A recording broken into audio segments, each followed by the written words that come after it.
So we are talking about costs that are likely to be between 150 million euros and 200 million euros per year for the hub in Poland. We will split that fairly, like everything else. We can assume that. Allied countries have already transferred over 230 tanks to Ukraine, and Poland is preparing to open a repair hub where they will repair armored vehicles that have already been delivered to Ukraine. This was discussed during a meeting of representatives of the tank coalition at the 11th meeting of the contact group for the defense of Ukraine at the Ramstein air base in Germany. I am grateful to my German and Polish colleagues, Boris Pistorius and Mariusz Błaszczak, for their unwavering support for Ukraine. Today we signed the letter of intent for establishment of a maintenance and service center in Poland for Leopard 2 main battle tanks of Ukraine. It will contribute to the strengthening of our cooperation and the capabilities of Ukrainian defenders. Oleksiy Reznikov, Minister of Defense of Ukraine, on Twitter.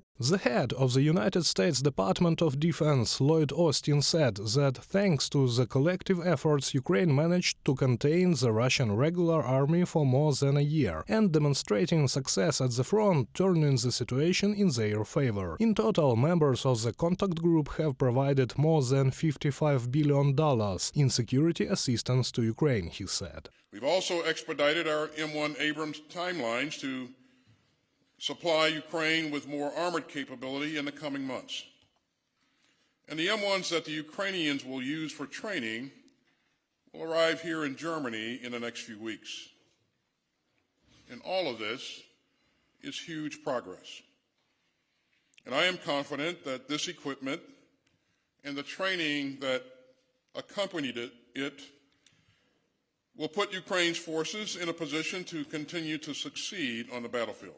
On April 19th, the United States announced a new $325 million of military aid package for Ukraine. This is the 36th aid package since the start of the war in February 2022, and it will include more ammunition and artillery shells. And the President of Ukraine, Volodymyr Zelensky, during a telephone conversation with the Speaker of the US Congress, Kevin McCarthy, assured that all the funds spent on weapons and ammunition for Ukraine by the allied countries are under control. I spoke about the course of hostilities and Ukraine's urgent defense needs in armored vehicles, long-range weapons and artillery, air defense and aircraft. I assured that Ukraine is willing to account for every dollar of American assistance. Volodymyr Zelensky, President of Ukraine, on Telegram.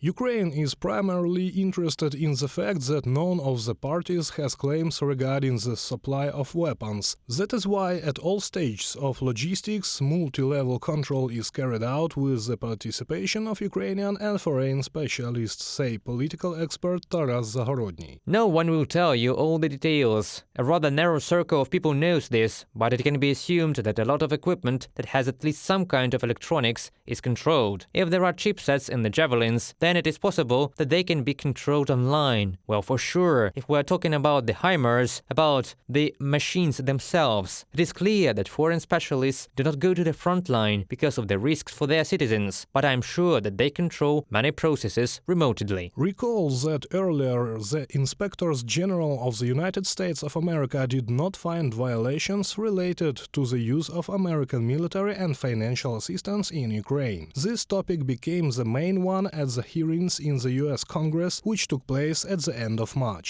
Reported by Serhiy Kulyas, Natalia Belokudrya, UATV News.